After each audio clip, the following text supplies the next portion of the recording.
Hey guys, good morning. Welcome back to our channel, The Eton Squad. My name is Abby.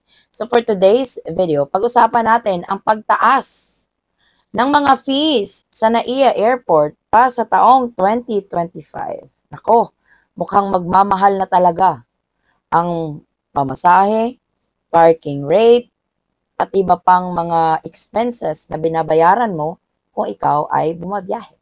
Pag-usapan natin. Details coming up.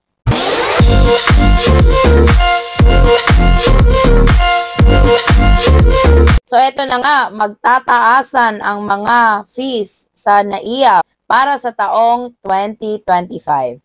Eto, nakapag-post ako nito sa ating page. So uunahin natin yung airport baggage fee. So nag-post ang Cebu Pacific na magcha-charge na sila ng 2,000 pesos. Kada bagahe, maximum of 20 kilos. Kung susumahin mo yung 2,000, mura talaga yon. Kasi yung charge ngayon sa airport, kung excess ka sa bagahe mo, is 400 pesos per kilo. So kung naka 5 kilos over ka, 2,000 pesos na yon. So may mga advantages and disadvantages ang pagtaas ng airport baggage fee. Kung yung excess mo is medyo malaki-laki, 10 kilos, 11 kilos, ganyan, pasok na pasok yung 2,000. Nakasave ka. Pero kung yung excess mo is 1 kilo, 2 kilos, lugi ka. Pero yung may advice ko talaga, yung marerecommend ko, kung alam nyo na mag-o-over yung bagahe ninyo, bili kayo ng prepaid baggage online. Meron yan sa lahat ng airline. Yung magbabayad kayo ahead of time. Kasi kapag sa airport, mahal na talaga. So, iwasan. Kung hindi maiiwasan yung pag-impake at susobra talaga sa kilo na allowed lang, yung sa baggage allowance policy ng mga airlines, gamitin nyo yung prepaid baggage sa mga airlines. Sa website nila, kapag nakabook ka na, eligible ka to do your prepaid baggage. Kasi pwede yung prepaid baggage. Kung gusto mong pumili ng upuan mo, ayaw mo doon sa pinakahuli, doon ka talaga sa gitna, or mas malawak, or mas maluwang, pwede ka ding bumili ng specific seat. So, i-check nyo yun kabayan para hindi kayo lugi. Pero kung sa tingin ninyo, makakamura ka sa 2,000, then go for it. Pero isa ito sa mga increase na papasok ngayong taon, 2025. The other one is yung travel tax. So, hindi naman lahat magbabayad ng travel tax. May mga specific category na kailangan magbayad ng travel tax.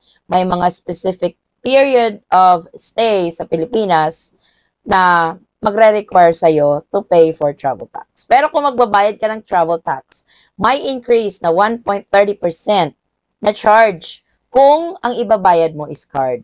Kasi pwede ito online, pwede din sa counter ng airport. Kung wala kang cash, isa-swipe mo siya, magcha-charge sila ng 1.30% sa card mo. Sa card lang ito. Pero kung cash pa rin yung bayad nyo, as is pa rin. Yung travel tax natin ngayon is 1,620 pesos. Kung ika-card mo yan, magiging 1,641.6 cents. So, nasa 21 pesos yung increase. Not so bad, pero increase pa rin, lalong-lalo na kung yung binili mo ticket is business class, 2,700 yun sa cash. Pero kung ika-card mo yon, i-compute mo kabayan, medyo malaki-laki din. Pero yun, heads up ito sa inyo, lalong-lalo na doon sa mga nagbabayad ng tax. For example, ikaw ay tourist, mag-tour ka sa Singapore. So before you depart from the Philippines as a Philippine passport holder at mag-tour ka, magbabayad ka talaga ng tax. If you use the card, automatic charge, 1.30%. Pero kung cash, as is naman. Sa September, this year, 2025, magtataas din ang mga terminal fees. Kung dati may mga counter sila sa airport na babayaran yung terminal fee, ngayon, included na siya sa ticket.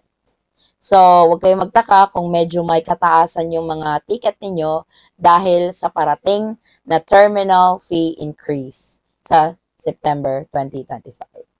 Ito ay implemented for domestic and international. Kung ang domestic flight, yung terminal fee nila noon is 200 pesos. magiging 390 yan pagdating ng September. Sa mga international flight naman, kung yung binabayaran nyo ngayon is 550, comes September 950 na po yan. So kung medyo may kataasan yung ticket, kasi nga included na siya sa ticket, yan ang rason. Yung isa, hindi naman lahat nag-a-avail nito sa NAIA. Pero kung isa kayo doon sa mga nag-a-avail, sa parking nila, nag-increase din sila sa parking. Medyo mataas talaga yung charge nila. Hindi ko lang alam yung exact rate, but to those of you who avail this service at NAIA at nagpa-park kayo ng inyong mga private vehicles, magkano ba yung binabayaran ninyo sa parking? May mga overnight parking din kasi sila or long-term parking, yun yata yung medyo mataas yung singilan nila ngayon nung nag-take over ang San Miguel. So, eto so far, yung mga increase ng mga fees natin sa airport for this year, 2025, for sure, siguro may mga dagdag pa this year. And rest assured, i-announce natin yan dito sa channel para ma-heads up kayo sa inyong mga additional expenses when traveling to and from the Philippines.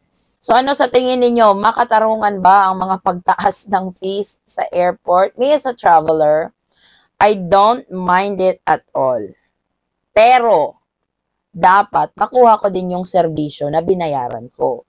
Kasi wala namang problema kung mag-i-increase sila. Pero, importante din na ibibigay nila yung serbisyo na dapat para sa'yo. Kasi nga, kaya nag-increase para much better yung service.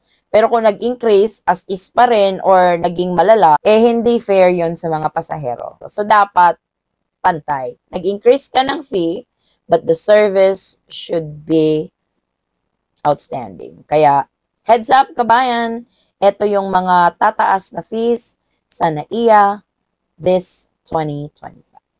So, this is the latest. Maraming salamat po sa inyong patuloy na pagsubaybay, tiwala at suporta sa aming channel, The Eton Squad. Kung kayo man po ay may mga katanungan, maaari lang pong mag-comment sa video ito at sasagutin po natin yan sa abot ng ating makakaya.